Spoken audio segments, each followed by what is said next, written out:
Welcome back, everybody, to New Findings of the Universe. Before we begin, hit subscribe and turn on notifications. What you're about to hear is a journey through deep time, mystery, and the weird possibility that we might not be Earth's first industrial species. If this kind of what-if science and heart-of-ED sleuthing is your thing, subscribing helps this channel keep digging. Ready? Let's go. I'm holding a slice of Earth's memory in my hands. Layered stone-like pages in a library that's 4.5 billion years long. Most pages are smudged, some are torn out, a few are burned. And right there between the familiar chapters are fingerprints we don't expect to see. Not bones, not pottery, patterns, ratios, grains of metal too perfect, too evenly scattered, echoing things we only learned to make in the last century. Here's the elevator pitch. If a civilization rose and fell millions of years ago, we shouldn't expect cities or statues. We'd expect chemistry. Energy leaves receipts. Atmospheres keep secrets. Oceans file everything. The question isn't where are the ruins. It's what did the planet record. Think of one asteroid strike leaving a bright, global bookmark Iridium spiking in a wafer of clay. 65 million years later, we still read that page like it happened yesterday. So, if a civilization burned fuel, split atoms, engineered climate, or fabricated polymers, those acts should have left long-lived signatures. Altered isotope ratios, synthetic residues, radioactive breadcrumbs, even engineered sediments. Skepticism first. Nature is tricky. Volcanoes can mimic chimneys. Methane burps can fake accelerants. Preservation is biased. But when independent lines chemistry, stratigraphy, ice cores, and micromaterials start telling the same strange story, we either expand our catalog of natural weirdness, or we entertain the possibility that we weren't first. In this series, I'll show you 8 windows, atmospheric puzzles, metallic spheres, sudden extinctions, ghost plastics, ice-locked enigmas, abyssal structures, skyborne artifacts, and messages hiding in matter itself. I won't ask you to believe. I'll ask you to notice. If cities crumble, air still remembers. Every engine, furnace, and reactor edits the sky-leaking carbon fingerprints, sprinkling exotic isotopes and nudging greenhouse gases in rhythms that don't resemble seasons. Future geologists reading our time will see a razor-thin layer, CO up, methane up, nitrous oxide up, and a sudden bloom of radionuclides that nature rarely writes with. We call that unmistakable page the Anthropocene. Now imagine flipping the book backward and tripping on older passages with oddly familiar grammar. Quick jumps in carbon isotopes that look like concentrated combustion. Methane ramps that hold steady for thousands of years and then ease. Aerosol-like traces that hint at deliberate cooling during natural warmth. And, strangest of all, tiny signals of compounds that behave like engineered super greenhouse gases brief. Potent, precise. Do volcanoes do this? Sometimes. Do ocean clathrates hiccup? They do. But the timing, the shape, the stacking of signals across far-flung cores whisper coordination. Suppose a civilization learned the same lesson we're relearning. Climate is a lever you can pull, but you rarely know where the fulcrum is. They might have overcorrected, then backstopped with aerosols, then tried carbon capture. Their signatures wouldn't be skyscrapers. They'd be ratios. Lighter carbon from ancient fuels, peculiar nitrogen shifts from industrial fixation, and halogen ghosts built to persist. Skeptics point out gaps, confounders, noise. Good science likes tough crowds. But when different archives' eyes bubbles, peat bogs, cave drips, ocean mud begin to harmonize. The melody is hard to ignore. If you only looked for pottery, you'd declare emptiness. If you listen to air, you hear a faint refrain. Someone was here, edited the sky, and then stopped. Picture dust under extreme heat, droplets forming, cooling midair, raining down as microscopic spheres. We make them all the time with furnaces, smelters, and blast zones. They're the industrial world's confetti iron-rich, titanium-tinted, nickel-specked, often magnetizable, sometimes alloyed beyond natural habit. We even mapped their fallout after nuclear tests. A global polka dot nobody asked for. Now take cores from places far from factories and find the same shiny beads in layers long before chimneys, sorted, graded, widespread. You can argue meteors. Micrometeorites fall daily. You can argue volcanoes. Ash can melt and round. Yet certain subsets have textures, dopants, and cooling histories that mimic controlled heat. Not chaotic eruption. Quenching rates to uniform. Trace impurities that look like deliberate recipes, and distributions that suggest many sources, not one mountain. What would make these deep in time? High-temperature industry, or refining. Energy intense enough to aerosolize metal and paint the sky with glitter. And if you look nearby in the stratigraphy, you sometimes see companions, soot peaks, odd sulfur chemistry, and subtle magnetic shifts as if the planet briefly wore a metallic veil. Could nature be weirder than we think? Absolutely. That's the baseline assumption. But if an ancient pulse of metallurgy happened to ocean-cooled forges, desert arc fields, geothermal blast foundries, its trace wouldn't be a foundry wall. It would be millions of tiny, perfect marbles, evenly strewn by winds that forgot where they came from. Mass extinctions are supposed to be messy. Impacts, supervolcanoes, runaway ice, an unlucky alignment of terrors. Species vanish along gradients. Weakest first, specialists later. Generalists hang on. But some boundaries read like someone touched a dial. Whole guilds disappear while odd survivors stroll through. Recovery is suspiciously fast in certain lanes, as if the next cast was in the wings. Consider what industry does when it scales. It reorganizes ecosystems, unintentionally acidifies, here warms there, toxifies that niche, and fertilizes another. It selects. Now, imagine that selection written at planetary scope. Extinction patterns tracking chemistry more than climate alone. Bloom then bust algae that mirror nutrient overloading. Oxygen oases and dead zones arranged like grids. No, this isn't a smoking gun. It's a body language read.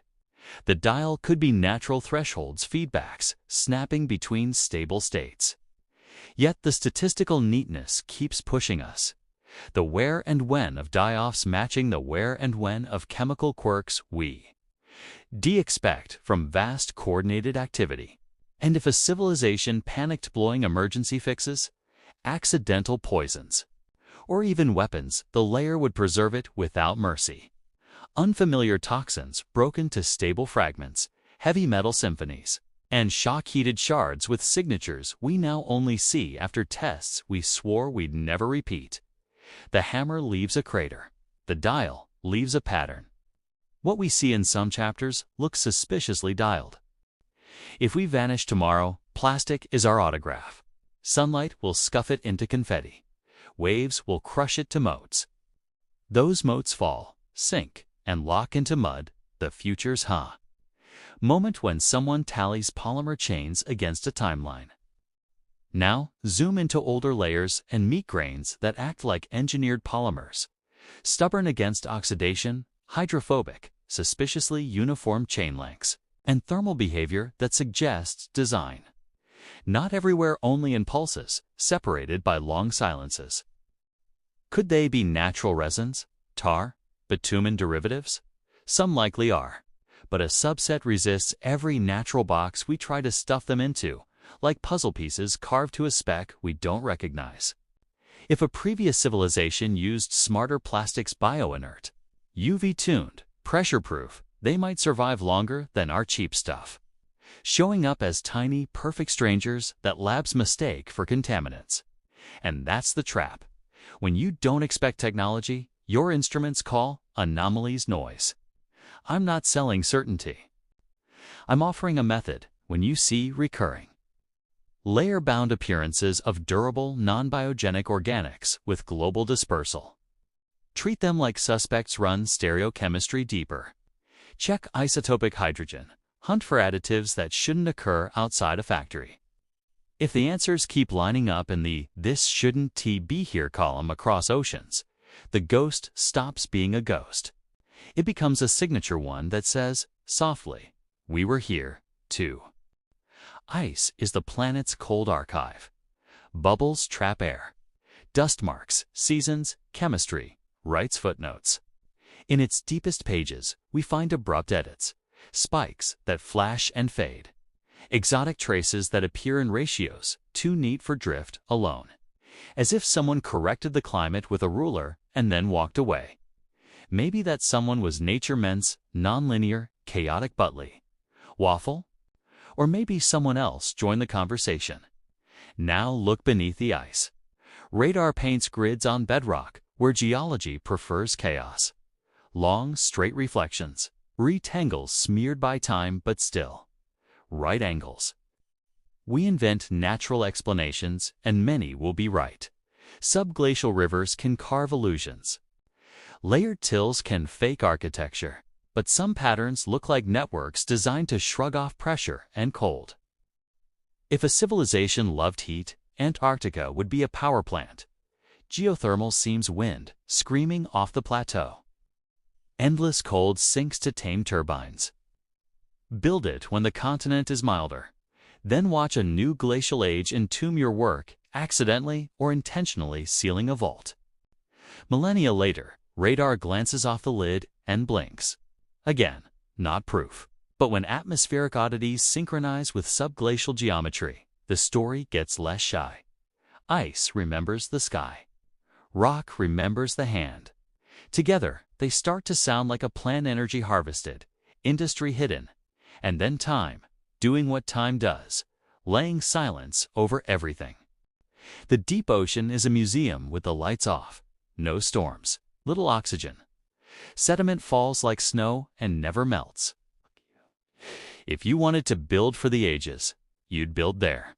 Sonar, however, hates poetry yet returns numbers. Some numbers resolve into terraces too regular for slump, corridors too straight for chance, and repeating modules aligned across great distances. As if someone laid a ruler on the abyss. We've dragged up artifacts from depths that crush steel. Some are natural oddities. A Fourier controversial exhibit microstructures you'd expect from layered fabrication. The conservative read is always best, unknown mineral process. But what if we're occasionally holding pressure-grown composites, engineered to ignore a world that would pulverize anything fragile? Follow the thought. Geothermal chimneys replumbed into power nodes. Brine pools farmed for chemicals. Conveyor trenches shuttling or in the dark. Vertical shafts rising to surface eras when sea level was lower and platforms could breathe air. Build down there and you're insulated from war, weather, and wandering ice. Build well and your ruins become the seafloor itself. If cities must die, foundations don't. The deepest floors of our world may not just be geology. They might be the footprints of projects so durable we forgot to ask who poured the concrete. Space is kinder than soil, okay? No rot, no rain, only radiation and time. Put something in a stable orbit and it can outlive continents. Human fingerprints already circle above us. Aluminum skins, spent stages, pinprick satellites whispering telemetry. If we can salt the sky in a century, what could a million-year head start do? We've cataloged oddities, objects where none should rest. Orbital paths that look premeditated parked near balance points nature barely nudges. Spectra sometimes hint at materials not common in crust or commerce. Radiation-hardened, micrometeor-tolerant. Over-engineered in ways our accountants still veto. Natural? Possibly. But when possibly piles up, curiosity demands we keep looking. And then there are the messages not carved, but encoded. Information can hide in isotope ratios, in the chirality of a crystal, in the periodic spacing of impurities that act like bits in a lattice. If you wanted to talk to a future intelligence without trusting papyrus or plastics, you'd write in matter itself and hide the key in math prime gaps. Universal constants, star maps, no epoch can erase. This is where skepticism and wonder shake hands. We can imagine signals too clever for us to hear yet, just simple enough for any scientist to stumble upon when their tools get sharp. If some past intelligence reached across time, it wouldn't beg for belief. It would design a puzzle any honest skeptic could solve. Maybe some of those puzzles sit on lab shelves right now, mislabeled as interesting anomaly. If any of this is true, the past isn't gone. It's waiting for us to read it correctly. If this journey lit up your curiosity, even if you disagree with every inference, subscribe. Drop your best counterarguments and experiments in the comments. Scientists grow on pushback. Share this with the skeptic in your life who loves data more than drama. I'll see you in the next chapter of Deep Time.